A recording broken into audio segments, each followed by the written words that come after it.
Hello, these are new paid games for today. The first game, Hypogea or Hypogea. So you just go around, kind of do platforming. You have this stuff that can extend your jump or even grab some objects. You can climb the wall or maybe even swing from some pipes and stuff. I didn't encounter any enemies. I played this more than 6 months ago. It's decent. This is 731.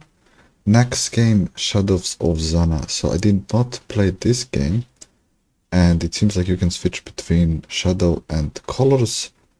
There's lots of enemies and bosses. Some platforms appear when you switch to the colors. Maybe there's some secrets and stuff. Seems decent.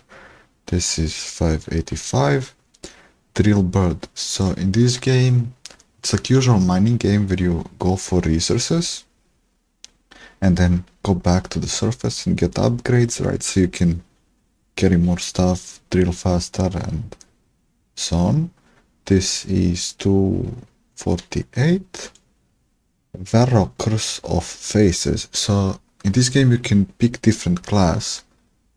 It's like Souls, like so. I don't know why it's Souls, like thingy.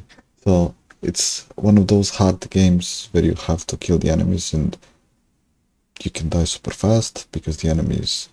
In this game, there's no dodge, for example. You can, well, at least not at the beginning. You can block.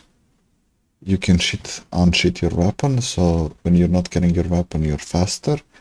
And at the beginning, there were a few enemies that were easy, and then there's one that kind of goes into the shadow. Maybe it's supposed to be that hard, maybe not. But I'm not sure about the classes because you have different stats. So if you pick intelligence, but you have a sword, I don't know if the sword does like a strength damage or something. So, and how long you have to play to get the intelligence based weapon. But it seems okay. So this is 1799.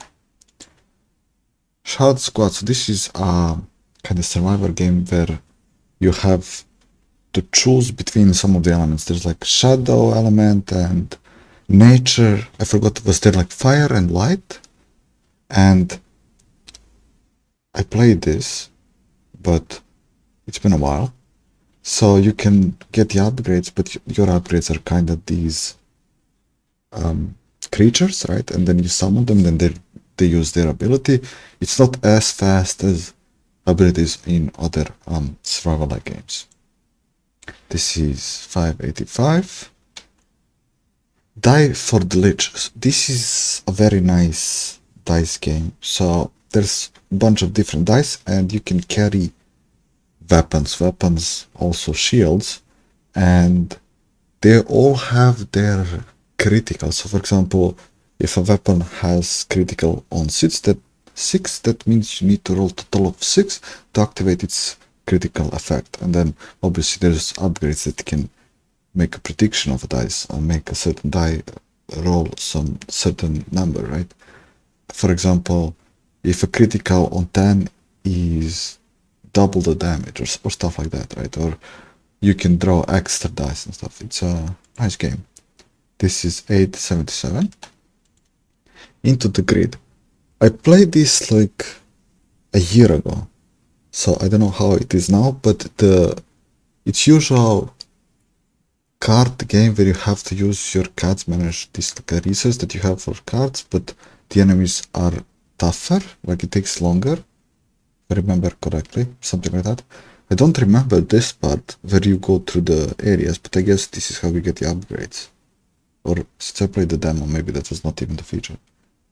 But yeah, every game is here because it's decent, playable, and I think it's worth mentioning, right? So yeah, this is 1349, and these are all games for today. Links are in the description. Okay, that's all. See ya.